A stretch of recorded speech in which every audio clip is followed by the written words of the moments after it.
민호가 한 성경이 말하는 사랑의 실천은 뭐라고? 정치적으로, 경제적으로, 사회적으로 나타날 수밖에 없다. 무슨 말이에요? 해봐요. 저 뭐야? 실천하는 이거 중요한 거예요. 실천, 내가 변해서 나의 변화가 사회의 변화가 될 수 있도록 실천하라는 얘기 아니에요? 그 얘기는 아무나 해. 이거 신학자가 하는 신학자가 하는 말. 그 외에는 모르겠어요. 인포메이션 무슨 아무 말이지? 찾아도 없어. 그동안 하고 있지 말고 결국은 결과로 나타났을 때는 우리 실생활에서 나타나는 거죠. 제 생각에는 사회적, 경제적, 정치적인 거는 구조를 얘기하는 거냐, 체제. 체제를 정복하라는 거예요. 됐어요. 그냥 네? 괜찮아. 아니 그러니까 구조를 바꾸라는 얘기잖아요. 자, 이웃 사랑이라고 하는 건 성경에서 이웃 사랑, 예수님이 이웃 사랑하라고 그랬어. 네. 근데 그거는 경제적으로, 정치적으로, 사회적으로 나타날 수밖에 없다. 네. 내가 이웃 사랑 하려면 어떻게 해야 돼? 뭐 갖다 주고, 뭐 전화하고, 뭐 위로해주고, 이게 그 누구나 할 수 있는 다 사랑이에요. 근데 이 사람은 뭐야? 해방신학자는 그게 정치적으로, 사회적으로, 경제적으로 나타나야 된다라는 얘기예요. 분배정이겠지 뭐. 네? 분배정이 아니에요. 분배정이지. 실천의 결과가 나타나는 예, 거죠. 무슨 말씀하는 대충 이해한 것 같은데 그거- 정확하게 내가 이웃을 사랑하려면은 예를 들어서 저 가난한 이웃이 있어. 가서 갖다가 자꾸 빵만 주는 게 아니고 이 사회가 저 사람으로 하여금 빈곤하지 않게 내가 사회를 변혁하는 게 그 사람 사랑하는 거란 말이지. 한참 더 나가 있다는 거야. 그래서 이웃사랑이라고 하는 거는 정치적으로 나타날 수밖에 없다는 거예요. 예, 자, 누가 여기 사람이 있어, 빈곤한 사람이 있어. 어떻게 해야 돼? 정치를 확 바꿔야 된다는 거예요. 그래서 정치적으로 나타날 수밖에 대통령 없다. 뽑는 것도 당연히 그냥 그렇지, 정치적으로 나타나. 정책적으로 평등을 이루는 그런 예, 제가 젊었을 때 실천을 알아야 되죠. 지금도 엄청 젊지만 젊었을 때 이거 갖고 우리가 피튀기 토론했잖아요. 야, 너 왜 데모하니? 근데 내 친구 중에 하나 이 기가 막힌 말을 한 사람이 있었어. 내가 이웃 사랑한다고 하는 거는 데모해가지고 저 독재 정부를 타도하는 게 결국은 내 이웃의 벤핏이 가기 때문에 그게 이웃 사랑이야 라는 말을 하고 우리 다 그렇게 했잖아요. 해방신학자들이 그렇게 얘기하고 그래서 사회 변혁을 해야 된다는 거예요. 왜? 이웃 사랑 때문에. 그렇잖아요. 예? 그렇죠. 그냥 뭐 옆에 사람 사랑하는 거 뭐 쉽지 않아. 대부분 교회들이 다 그렇게 하고 그러니까 뭐 교회는 뭐라고? 정치에 참여 안 하는 게 아니라 그러잖아. 이게 얼마나 멍청한 소리란 말이야 그게. 그죠? 이웃 사랑은 정치적으로, 경제적으로, 사회적으로 나타날 수밖에 없단 말이지. 어? 전쟁이 일어나서 고아들 가서 상처 싸매주고 밥 갖다 주는 것도 좋지만 뭐 가장 낮은 단계의 사랑은 뭐야? 고아원을 준다든가. 그럼 고아원 내가 돈 없는데 어떻게 줘? 나라가 돈을 받아가지고 그거 지들끼리 쓰는 게 아니고 그런 복지사회로 가도록 그런 국회의원을 뽑는다든가 이렇게 해야 된다는 거예요. 아주 멋있는 말이잖아요. 예. 그래서 칼 막스가 거기 뭐라 그랬어요? 지금까지 철학은 세상을 해석하는 데만 관심을 가졌다. 사회를 변혁시키는 것이 철학의 목적이다. 이 해방신학자들 막 똑같잖아요. 그래서 바로 해방신학이 막시즘에 물들었다는 거예요. 사실 물들긴 했어요. 예, 나중에 얘기할게요. 예. 한번 도표 들어볼까요, 그럼? 도표. 맨 처음에 우리가 배운 신학이 뭐예요? 정통주의 신학. 네. 정통주의 신학은 뭐라고? 페이스가 정통주의 신학 저기 뭐야? 저 신학은 특징이 뭐? 하나님 말씀 진리자. 리터럴리. 네, 글자 그대로. 그러니까 페이스가 뭐보다 위다? 이성보다. 그러면은 자유주의 신학은 리즌. 이성이 신앙이 앞서는 거예요. 이성에 과하게 위배되는 건 그런 신앙 아니고 미신이지. 그러면은 근본주의 신학도 마찬가지고 그 다음에 그 실존주의 신학은 페이스하고 리즌이 같이? 같다는 거예요. 그죠? 그러면 해방신학은 실천 신학에서 나왔으니까 face하고 reason이 같이 가야 된다고? 같은데 뭐요? 행위과 실천. praxis. 그 제목이 그렇잖아요. 제목 보세요. 예? 1. Praxis over faith and reasonism. 네. 그 다음에 네 번째. 이게 문제인데 하나님은 민중을 해방하기 위해 불가피하게 정치적 폭력을 사용하셨다. 이게 해방신학자들이 가르칩니다. 예? 예? 사회 변혁을 위해서 실천을 하기 위해서 구체적으로 어떻게 해야 될 것인가, 그리고 어디까지 실천해야 될 것인가. 이집트에서 신음하던 이스라엘 민족을 모세가 끌고 나오면서 하나님은 정치적인 행동을 하셨다. 어떻게 했어요? 10가지 재앙을 내리셨잖아요. 다 정치적인 행위였죠. 왕들의 아들을 죽이고 그리고 뒤따라오던 홍해를 건너서 뒤따라오던 이집트 병사들을 다 어떻게 했어? 물속에 수장시켰다. 정치적 폭력을 했단 말이죠. 그럼 그 수레가 지금 발견됐다. 그런 얘기를 하는 거예요. 이스라엘 민족들이 가나안으로 들어가기 위해서 여리고성을 7바퀴 돌았더니 무너졌어. 그 하나님의 정치적인 행위였다. 그래서 우리가 사회 번역을 위해서, 우리가 변화돼서 사회를 번역하기 위해서는 뭐가 불가피하다? 정치적 폭력이 불가피하다. 네? 이게 아주 문제가 됐단 말이에요. 그러면 네. 나는 지금 드는 생각이 예수의 죽음도 정치적 폭력 아닐까? 그 당연하죠. 십자가에 죽였으니까. 그러니까. 네. 그 정치적인 사용이란 말이에요. 십자가에 죽었다는 얘기는. 네. 네. 당연한 걸 얘기하는 그러한 상황을 라틴 아메리카에 적용을 하면 해방신학자들이 민중동을 동원해서 어떻게 해야 된다는 거예요? 정치적 폭력을 사용해서 군사 독재를 무너뜨려야 된다. 총을 들어도 정당하다. 예? 총을 들어 싸워도 정당하다. 총을 들어 로메로에 보면은 그 총을 든 신부 하나가 로메로 앞에서 어? 그러잖아요. 그러니까 로메로 맨 처음에는 no violence 그런 얘기. 근데 해방신학자들은 정치적 폭력은 가능하다는 거예요. 예? 왜? 아까 우리 상황윤리 배웠잖아. 그건 정당방위지. 그게 왜 폭력이야? 폭력주의자라고 하는 얘기는 폭력을 안 써도 되는데 쓰는 사람을 폭력주의자라고 그러는 거예요.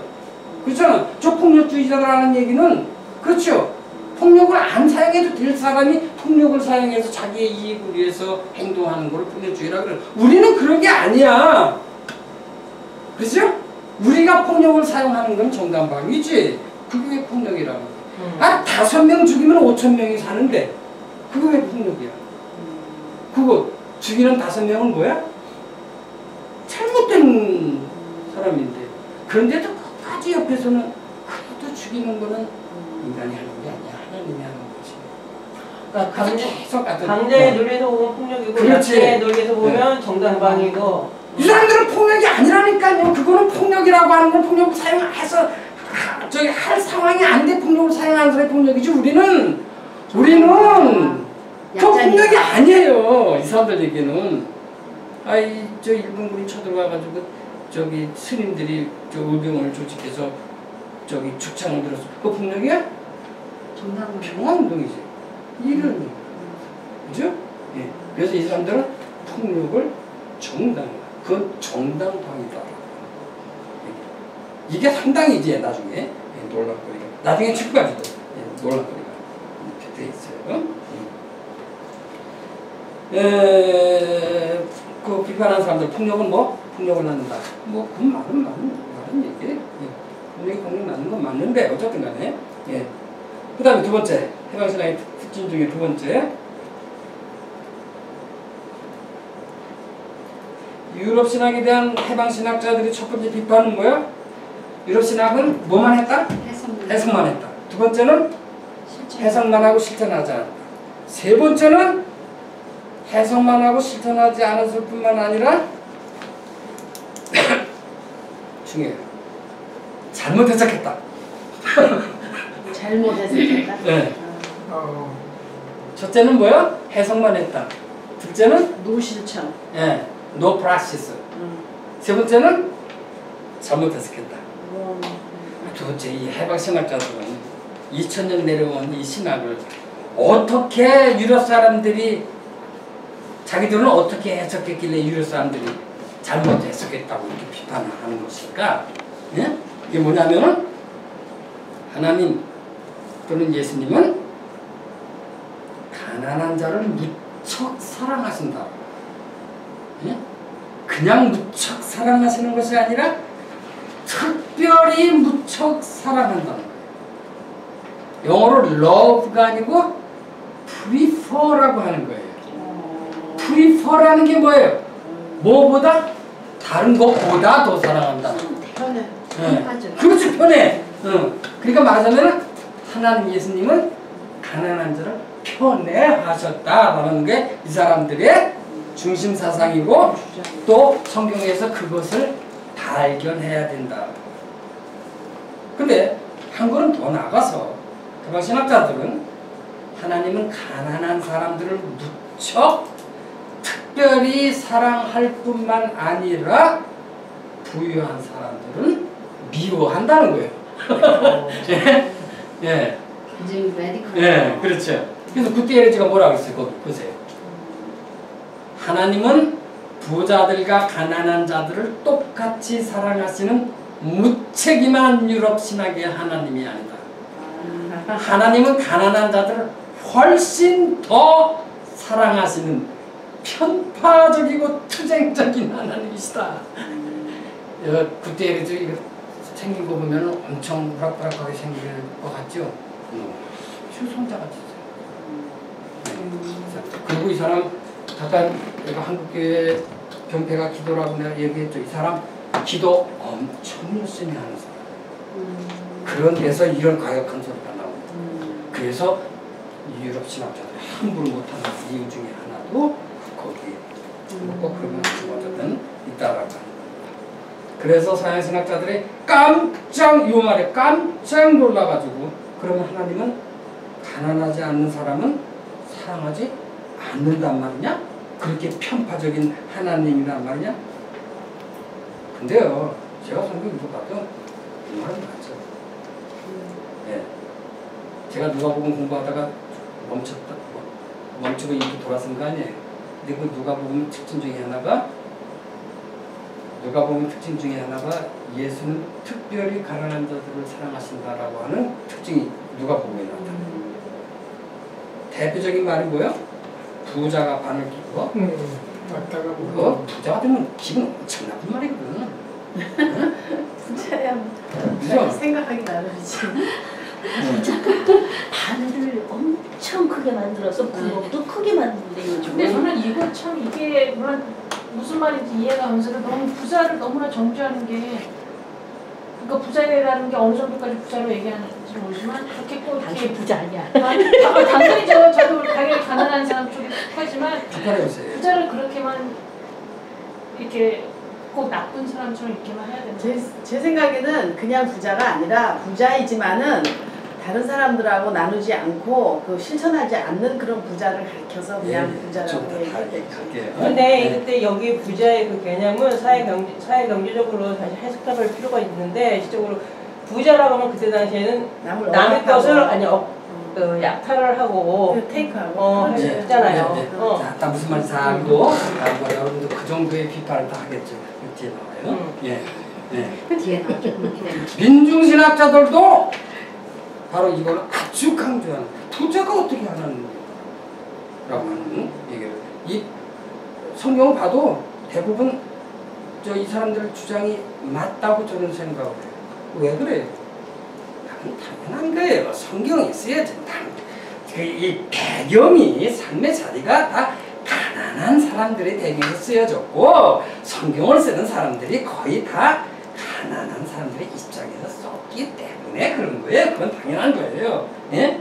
어쨌든 그래서 하나님을 그래서 무조건 배타적인 그런 하나님으로 볼 게 아니고 성경에서는 원문은 텍스트는 그렇다. 근데 텍스트만 가지고 얘기하면 안 된다고 그랬지. 뭐가 있어야 된다고? 컨텍스트가 있어야 된다고 그랬잖아요. 텍스트는 그렇다 이거예요. 그래서 그거는 글자 그대로 그렇게 하면 해방신학자들은 근본주의 신학자랑 똑같은 거예요. 그거는. 예? 근데 뭐 해방신학자들이 그렇게 멍청한 사람들은 아니고 예? 강조를 그렇게 하는 거지. 내가 누굴 특별히 사랑한다고 해서 저 사람 비유하는 건 아니란 말이지. 예를 들어서 예, 어쨌든 계속 나갑시다. 예.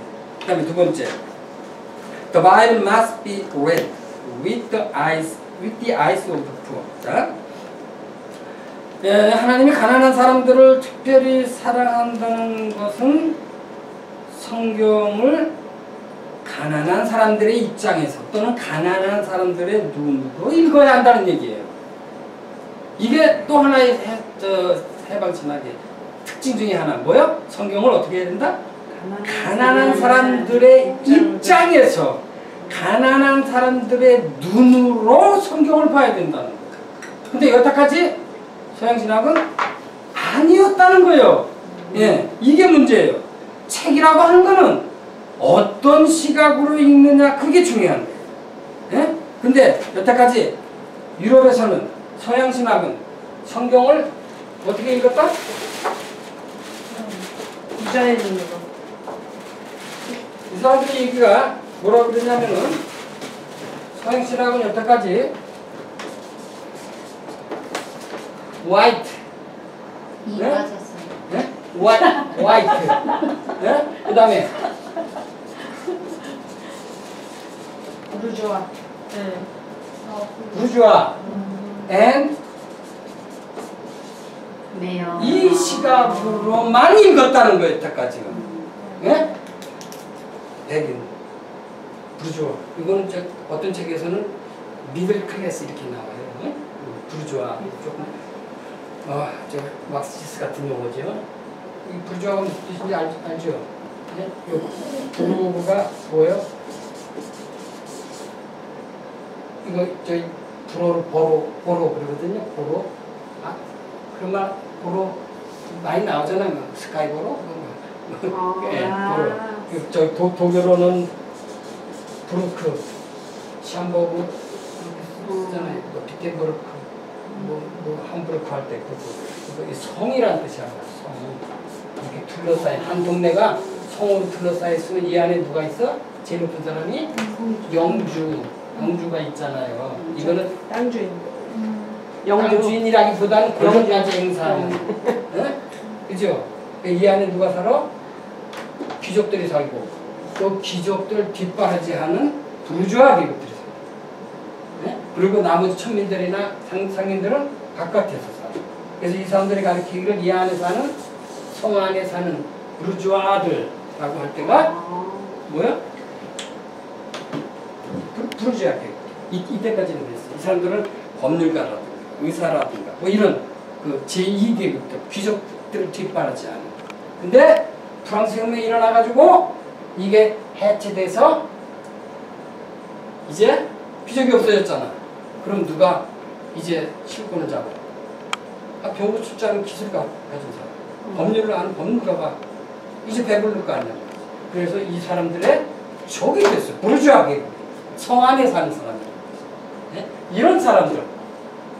그 다음에 남성들의 눈으로만 성경이 읽혀져 왔다. 근데 미안하게도 유감스럽게도 명백하게도 성경은 가난한 사람들의 입장에서 쓰여진 책인데 어떻게 이 사람들의 입장에서 이거 잘못 해석했다는 거예요. 2000년 동안 이 사람들이. 그렇죠? 그거 보세요.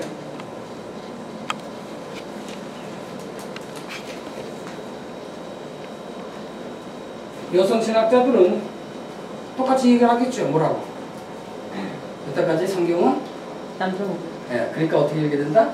여성의 눈으로도 읽어야 된다. 이제 그렇게 얘기를 하겠죠. 예? 자, God loves or prefers the poor. 하나님은 사랑하거나 더 사랑한다. 가난한 자를. 근데 그 가난한 자들이 누구예요? Whom Jesus gathered into his movement. 그의 운동에 끌어들였던 사람들. 예수님 주위에 다 가난한 5,000명을 먹였다는 사실 자체가 뭐예요? 다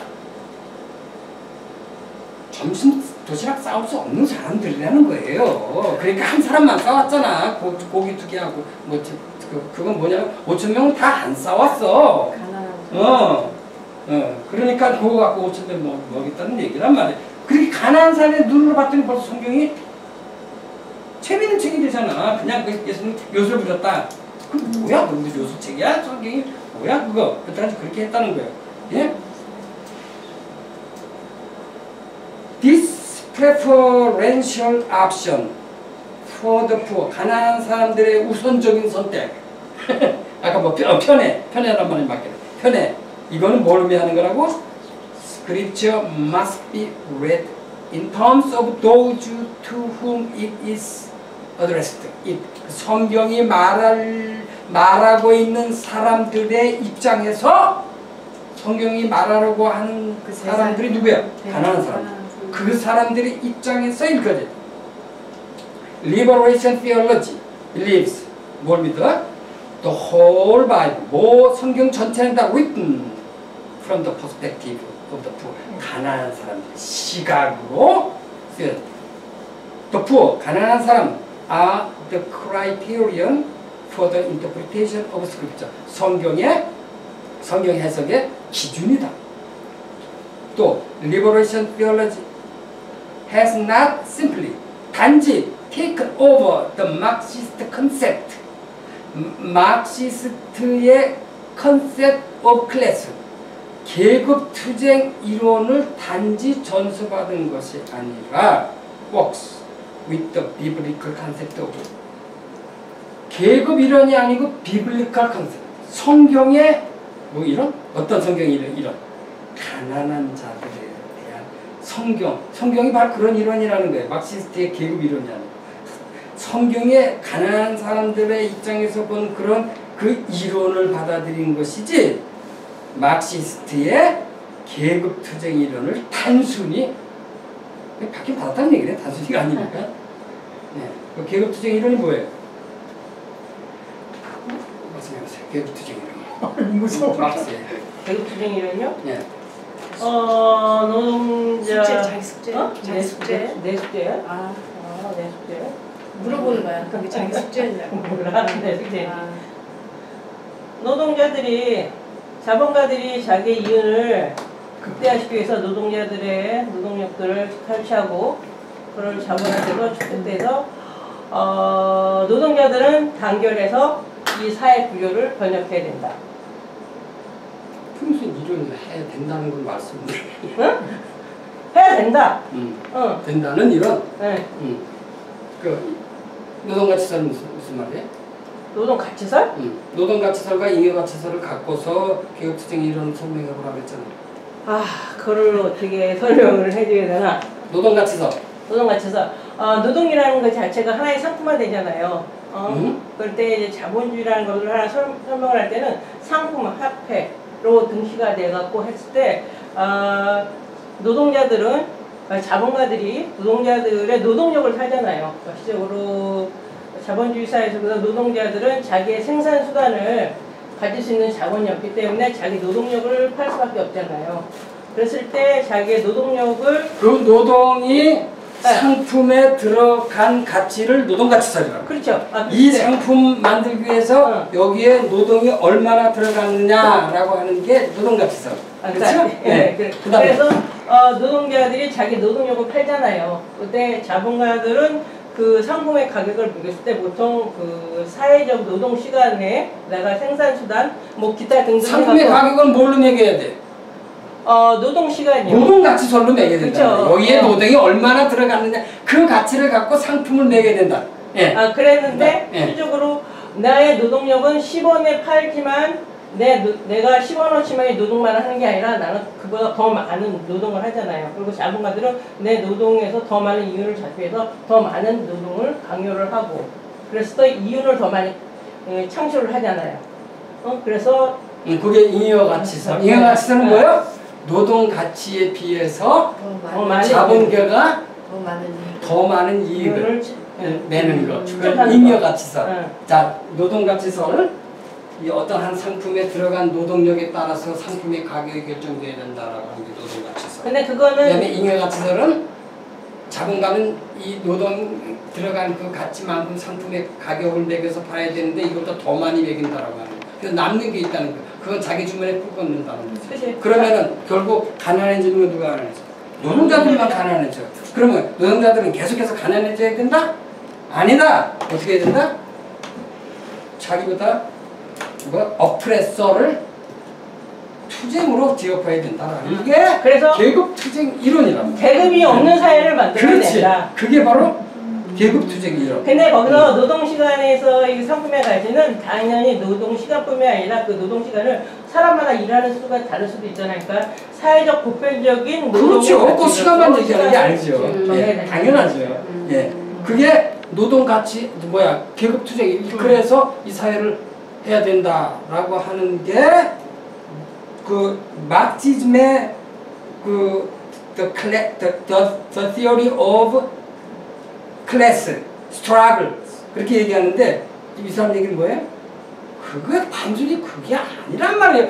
우리는 성경을 보고 가난한 사람들의 눈으로 성경을 봤기 때문에 그걸 실천하기 위해서 사회를 변형시킨 이러한 우리 성경의 컨셉이지 마르크시스트의 컨셉이 아니다. 지금 그 얘기를 하고 있죠. 왜 그랬지? 예? 왜 그렇게 변명을 했어요? 변명이라기보다는 그러니까 공산당으로 몰리니까. 근데 어느 신화도가 아니 그렇지 않아. 이 사람들 저기 뭐 안 그런 사람도 있지만은 당당하게 자기도 마르크시스트라고 얘기하고 그런 사람도 있지만 그때는 사용했다고 얘기를 해요. 남미에서도 예. 색깔론이 굉장히 많이 강풍을 불었잖아요. 예. 자 그러면은 그렇게 가난한 사람들의 입장 눈을 갖고서 동정녀 탄생 한번 읽어보자. 거기서 Jesus was born of the Virgin Mary. 자 이런 말이 있어요. 이런 스테이트먼트가 있어요. 이걸 도그매틱 스테이션이라고 이런 거를 예수는 동정녀 말에 태어났다. 이걸 도그매틱 스테이트먼트 그래요. 자 이런 말이 있는데 오소닥스 전통주의 신학에서는 interprets the story literally. 글자 그대로 해석한다. 예? 이거 정말 천연에서 난 거예요. 예? 저기 정제 없이 난 겁니다. The American Fundamentalist. 그게 그렇게 웃었습니까? 아니요. 해방신학 얘기하는데? 감사합니다. 자, The American Fundamentalist. 자, 정통주의 신학을 계승한 신학이 뭐요? Fundamentalist. 근본주의 신학이라고 그랬죠. 이 사람들은 뭐요? Even made. 심지어. 물론 리터럴리하게도 믿지만 even 심지어 made this dogmatic statement. 이 dogmatic statement를 one of the five fundamentals. 5개의 기본 원칙 중에 하나로 만들었다. 이게 뭐냐면은 근본주의 신학자들이 그때 막 자유주의 신학과 과학과 뭐 다 몰려오니까 그렇다고 너무 또 자기들 폐쇄하면 안 되니까 뭐라 했냐면은 좋아 받아들일게 다 좋아 받아들이는데 단 5개는 안 돼. 요거는 때려주기도 안 돼. 한 게 그 중에 하나가 바로 처녀 탄생설. 이거 부정하면 그건 아니요. 예, 그게 5개 가지 중에 하나가 바로 동정녀 탄생. 그래서 저걸 세례를 받을 때 꼭 이거를 할 때 아멘 해야 되는 거구나. 기독교 세례받을 때 세례 받을 때 이거를 믿느냐라고 오 뭐라고 그러는데? 자, 그 다음에 오 뭐라고 그러죠? 다 뭐야? 오 뭐라고 그러지 않아요? 뭐고? 5가지는 용어가 있지 않아요? 예? 그 5가지는 양보할 수 없다는 거에는 5가지 용어가 있지 않아요? 어떤 5가지 무조건 믿어야 된다. Five fundamentals. 아니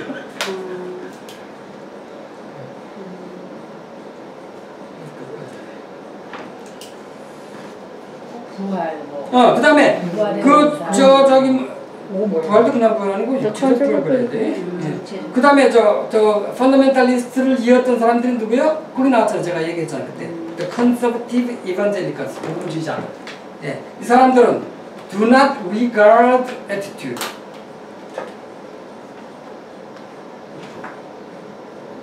간주하지 않는다. 뭐를? attitude. 태도. 전쟁에 대한 태도. and means of 네스 아니 이게 안 지세요. 좀 뭐야 헷갈리네. 이것 때문에 그래. 아야 자 뭐요? 이 사람들은 간주하지 않는다 뭐요? 전쟁에 대한 태도 또는 means of mass construction 대량 파괴 무기 이런 거에 대한 태도 as something 중요한 것으로 that determines whether one is a believer or not 어떤 사람이 그게 기독교인이냐 아니냐를 결정하는 중요한 요소로 이 사람이 전쟁에 대해서 아니면 대량 살상 무기에 대해서 어떤 태도를 갖고 있느냐라고 하는 것을 이 사람들은 이 사람이 기독교인이냐 아니냐라고 간주하지 않는다는 거예요. 무슨 말인지 아시죠? 무슨 말이야? 아니 전쟁에 대해서 어떻게 생각하십니까? 라고 대답했을 때에 이 사람이 대답에 따라서 이 사람은 아 기독교인이구나 아 아니구나 이래야 되는데 아 전쟁 그거 나쁜 놈들 때려 죽여야죠. 에이 이건 기독교인이 아니야. 전쟁 어떻게 생각하십니까? 그건 절대 해서는 안 되죠.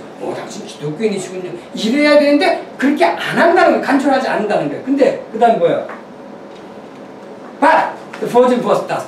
근데 처녀 탄생설을 믿느냐 안 믿느냐에 따라서 예스냐 노에 따라서 기독교인이 아니냐를 간주한다는 거예요. 그건지 아시죠? 예. 다시 읽어봐요 그러면. 끝까지 읽어봐요. 예. 이 이반젤리칼들은 do not regard attitude 전쟁에 대한 태도를 뭐라고? as something 중요한 것으로 뭘 중요해?